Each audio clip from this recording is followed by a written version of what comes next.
Wake up. I said, wake up. Yes, that's it. Open those big eyes, you stupid beast. No, don't try and move. Those heavy iron shackles around your legs aren't going to budge an inch, even for limbs as strong as yours. I'm sure you would love nothing more than to use your foreclaws to rip me apart. I can already see your foreleg itching to be free from its restraint. But your days of doing that are done. You won't terrorize the people of our village anymore. Ever.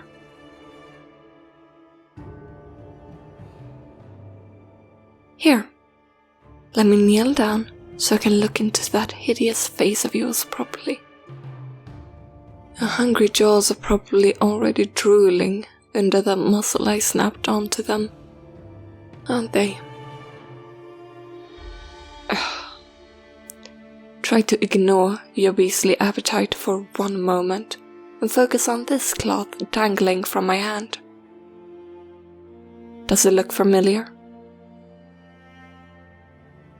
No, don't look away, unless you'd like to feel the sting of a crop on one of those soft, sensitive paws. I'm an experienced werewolf huntress.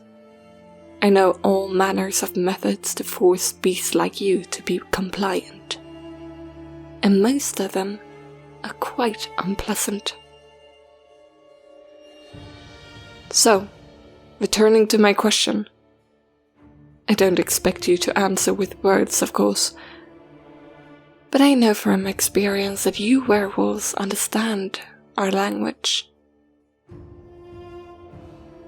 What I am looking for is a glint of recognition in your eyes. Have you seen this rag before? Here, I'll hold it to your muzzle.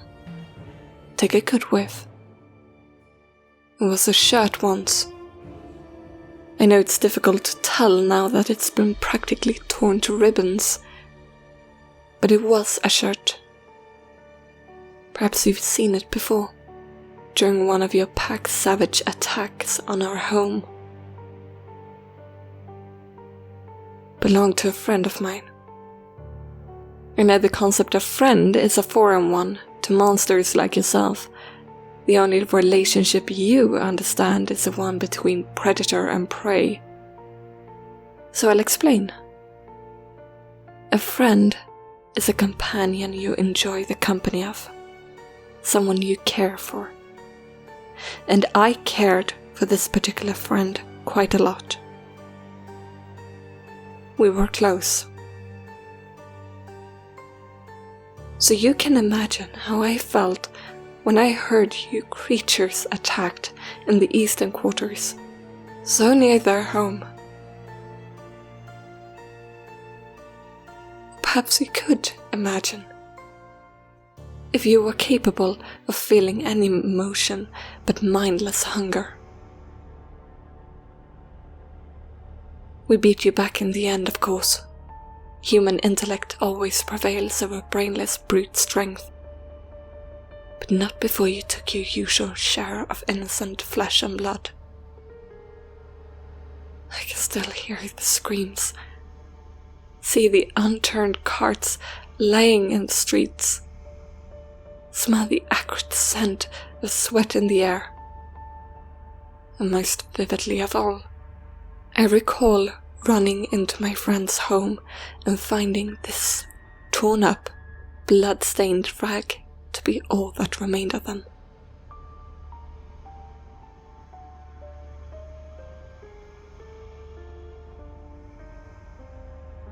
I can see it in your eyes.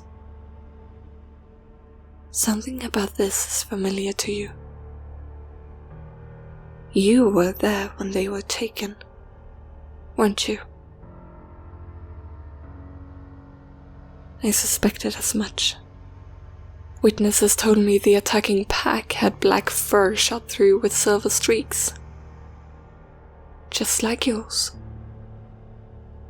And I saw how your eyes widened when you first looked at me. You recognize me from that night, don't you? That's the only reason I haven't put a silver bullet directly between your eyes yet. I knew one of you would have the information I've been looking for, eventually. Don't think I don't see you trying so determinedly to stretch your right foreleg again. It's not getting free, no matter how hard you squirm, so don't waste your energy. Shut up! I can't understand those barks, especially not through your muzzle, and I've no desire to hear your indigent yapping. Look into my eyes. Do I look afraid of you? I've felt dozens of wolves bigger than you. You don't scare me one bit. And I feel towards you is contempt. Let me tell you what's going to happen now, beast. I'll speak slowly so you may understand. I am going to sedate you, and while you slumber, I am going to place a metal leash on your neck and chain your limbs. Then I am going to hold your leash and point my rifle at your back, and you're going to take me to my friend. Or what's left of them. If you refuse, or if you truly don't know who they are, then I will slay you and move on to my next captive. If you can bring me to my friend, your reward will be a swift and most painless death. Those are the most generous terms I will ever offer to the monster who despoiled my home and stole my friend from me.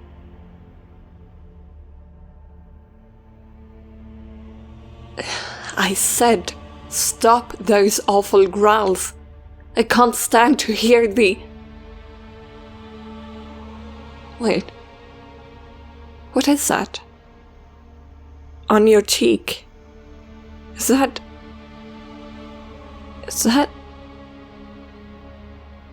No, that's impossible. It can't be a teardrop. Werewolves can't cry. You're a base, stubborn animal.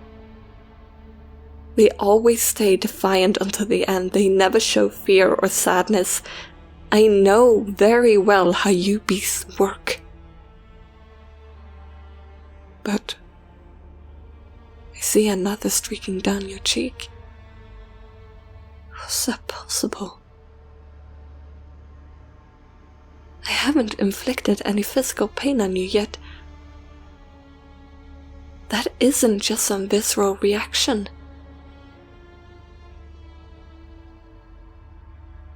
You're responding to my words as though... What? They hurt you. They hurt your feelings. You creatures don't have feelings. You're not human, and yet... Stop crying. Stop. Stop it, I said. If this is some new trick you dogs have learned to try and draw sympathy from us, you'll be disappointed to learn that after your actions, we have none left to offer you.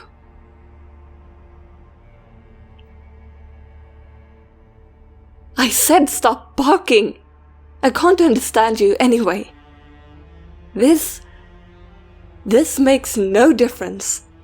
None. Those tears streaming down your cheeks will not move me. I've seen your kind rip through innocent men and women without a moment's hesitation. You know no such thing as sorrow, as regret. Forgiveness and understanding are wasted on you. If you really... Stop trying to break that right foreleg free, unless you want me to break it. I told you, you stupid dumb animal, you won't be able to...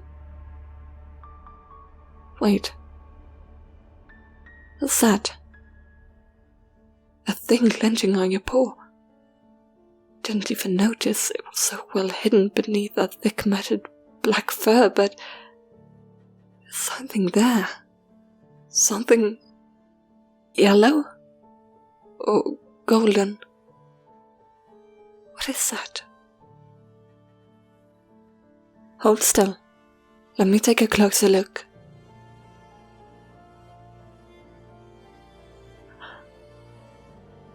It's... Oh my god. That ring. It's much too small for a werewolf's finger. Not that your kind even wears jewelry. Look at how tight that fit is. You probably can't even get it off. You were wearing that before you were transformed, weren't you? When you were still a human. And there.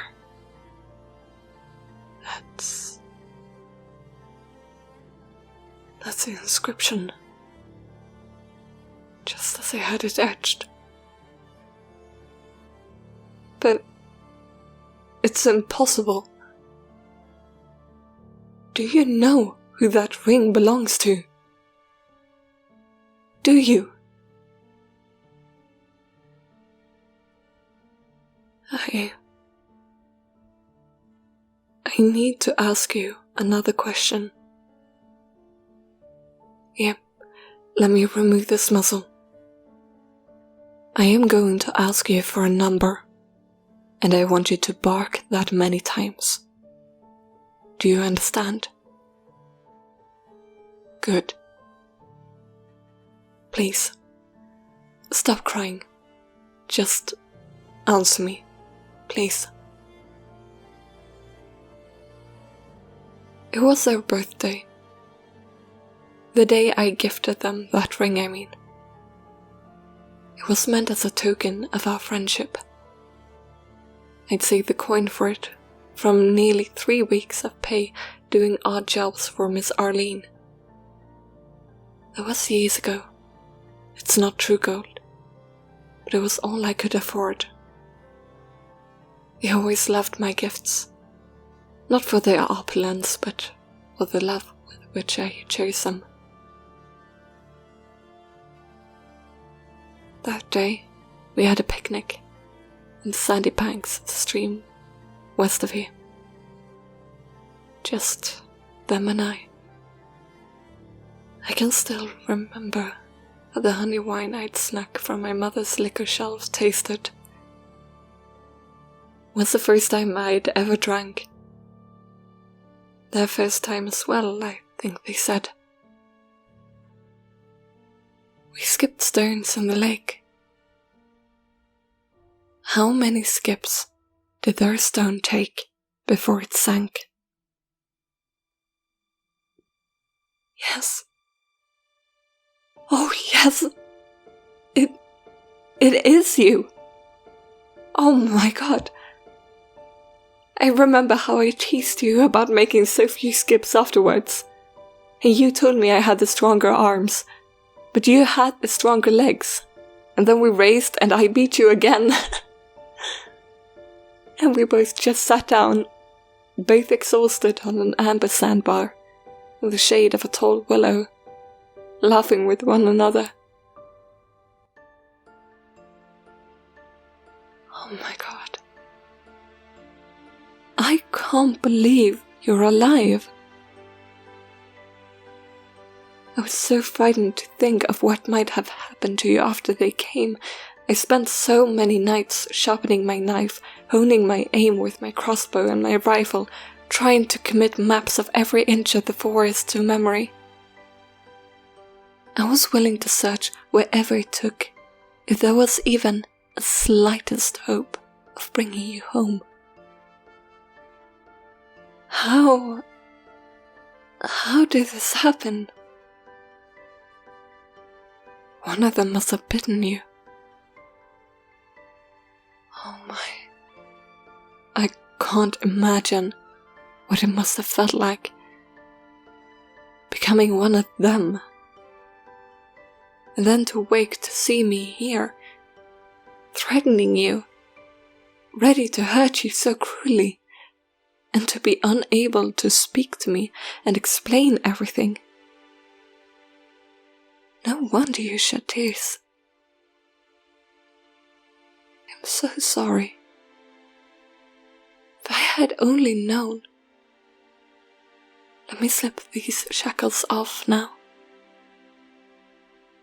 I know as sure as I know my own name that you would never hurt me. I'll take your muzzle off too.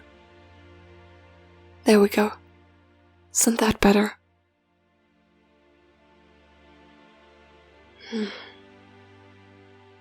I can tell how relieved you are by that purring. I've never heard a werewolf purr before. It's not an unpleasant sound.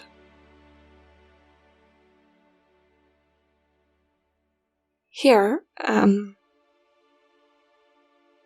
know it's a bit sentimental and also a little awkward given how much larger you are than me now, but I promised myself the first thing I do when I found you was give you a big hug.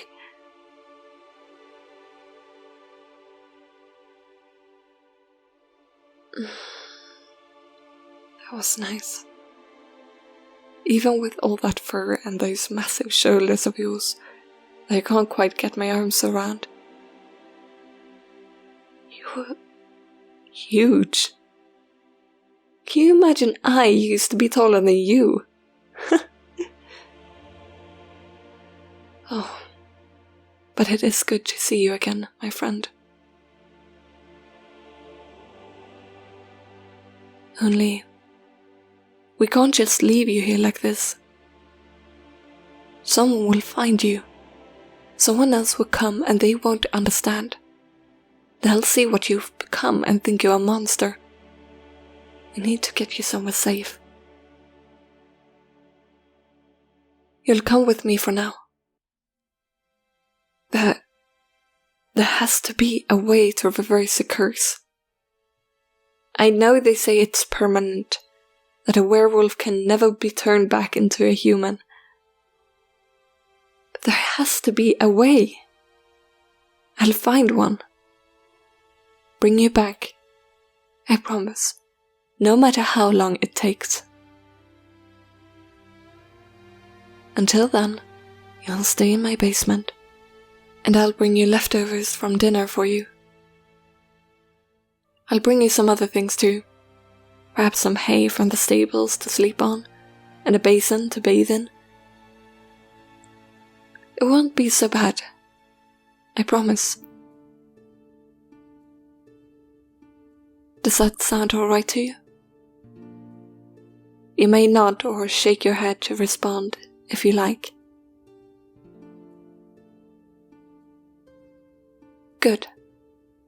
Follow me then. Quickly. And welcome home.